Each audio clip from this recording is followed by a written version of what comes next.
اور بلیٹن کے سلسلے کو مزید آگے بڑھاتے ہوئے آپ کو بتائیں کہ سپریم کورٹ آف پاکستان میں توشہ خانہ کیس میں چیئرمین پی ٹی آئی کی اپیلوں پر سماعت ہوئی ہے۔ سپریم کورٹ نے توشہ خانہ فیصلے کو بادی النظر میں غلط قرار دے دیا ہے۔ چیف جسٹس امرتا بندیال کی سربراہی میں جسٹس مظاہر علی اکبر نقوی اور جسٹس جمال خان مندوخیل پر مشتمل 3 رکنی بینچ نے کیس کی سماعت کی ہے۔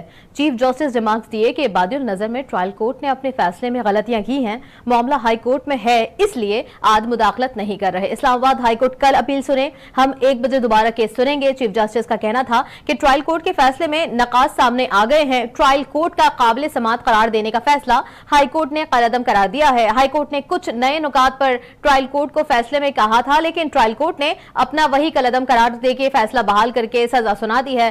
چیئرمین تحریک انصاف نے اسلام آباد ہائی کورٹ کے 3 اگست کا فیصلہ چیلنج کر رکھا ہے، جبکہ پی ٹی آئی نے ہائی کورٹ کے فیصلے کے خلاف اپیل 5 اگست کو دائر کی تھی۔ اسلام آباد ہائی کورٹ نے توشہ خانہ کیس قابل سماعت ہونے کا معاملہ ماتحت عدالت کو واپس بھیجا تھا۔ چیئرمین پی ٹی آئی نے توشہ خانہ کیس کا ٹرائل معطل کرنے کی بھی استدعا کر رکھی ہے۔